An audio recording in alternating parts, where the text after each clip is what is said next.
We starting off my day with some bullshit. So apparently, my professor is not here today. Came all the way from Brooklyn for no fucking reason. Now I gotta wait until my next class. I swear to God, if my next class is like, hey, my professor's not coming in, I'm gonna crash the fuck out. You know what?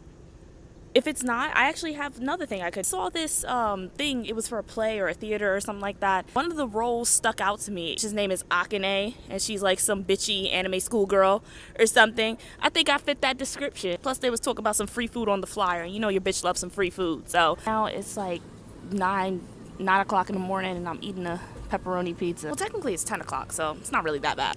I'm not gonna lie. Tastes like a cardboard box. I regret buying it, but this shit was $4, so I'm gonna have to just shove it down my throat. Pause. I'm literally so bored. There's nothing to do. Randomly, I found this piano, so we're gonna play something.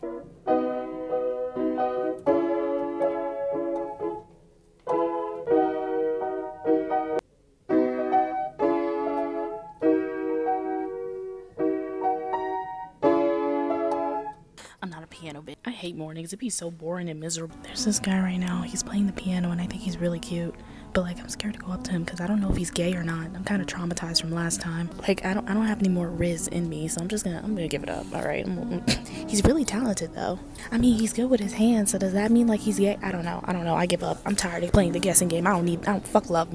His face looks a little symmetrical. Okay, he's looking at me. All right. He's like, bitch, what are you staring at? What if he doesn't like black women? What if he hates black women? Like, what if it's a situation? What if it's that Love Island situation? He's actually gonna make a group chat about me saying, oh my god, this anime looking ass black bitch. She was staring at me this entire time, and this bitch looked like a fucking ogre.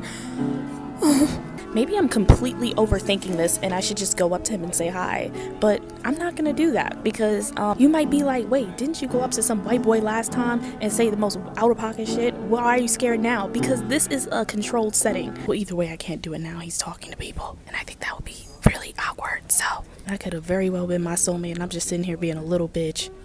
Pride over penis. Oh my god, they got a sushi spot in here. That's awesome. Ooh, thank God I got paid yesterday.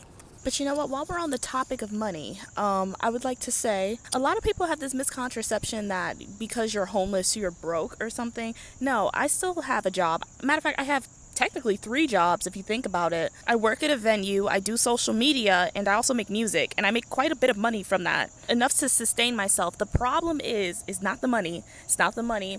It's the approval process. You don't just walk up to a landlord, realtor, or broker and just be like, hey, can I get your finest apartment? It's not that simple. You have to do things like be on a wait list, or the broker or, landlord has a 1-bedroom, studio even. Studios and 1-bedrooms are a myth. That's already your first problem. The first issue is that studios and 1-bedrooms are basically a myth. If you find one, you are lucky as hell. Not only do you have to find a mythical apartment, but you have to be on a wait list for said apartment. And then when you get said apartment, say you're using a voucher like I am or something, the city isn't just gonna be like, oh yeah, take my money, baby, go ahead and get what you want, like a fucking sugar daddy. I wanna, do inspections, see if the place is suitable for you to live. You can't just pick your favorite out of the bunch and just be like, oh, I want that one, I want that. Ultimately, DHS and HRA ultimately decide where you live. And even if I was doing it without a voucher, it wouldn't be any easier because again, you would still have to be on some kind of wait list. If I could simply get an apartment just by paying first month's rent, security, all that automatically just right there, I would have been housed. But it's not that simple because 1-bedrooms and studios, even 2-bedrooms, are so high in demand.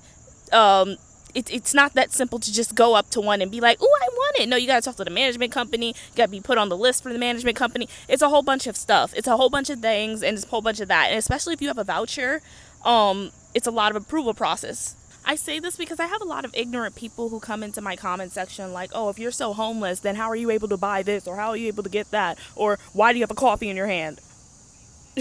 Like, again, being homeless does not mean you're broke. It just means that you don't have a house. You stay in a shelter. That's what that means.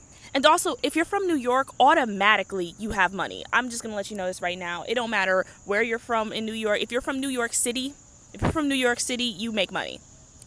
You quite literally have to make money or else you're gonna die. Literally, when you breathe, you spend at least $30. If you take public transit everywhere, you're spending $2. You have to have money.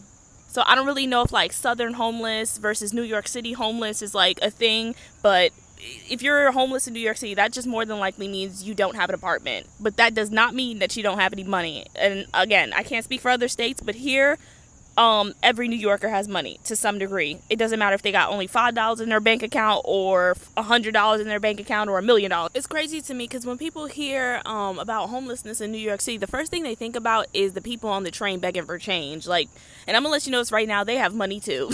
Or they got some form of currency, whether it be drugs, guns, or ass. Especially if you got something like public assistance or whatever, there's always something going on because there's too many resources out here for you not to have no type of money. I'm not even just talking about money, I'm talking about connections too. Connections are currency out here too. Unless you are like genuinely unlucky, I can't think of any way you can't have no money out here. But once again, the problem here isn't money for me. The problem is finding a goddamn unit. The problem is finding a place to live. The problem is finding a place that takes vouchers and is willing to deal with HRA's bullshit. They don't tell you about having a city FEPS voucher is that, you know, you have to wait for HRA to approve the apartment, all that, right? That's not only it. HRA takes a long fucking time to cut the checks, and if I'm a landlord or I'm a broker or I'm an agent, I'm not trying to wait like damn near months, up to months to get my fucking money. I'm not trying to do that. That's why if you have a voucher or something, they tend to put you on a wait list. While HRA takes their sweet damn time cutting the fucking checks and making everything move ever so slowly, I'm just gonna move around campus and see what the fuck I see because I'm just bored sitting in there one place.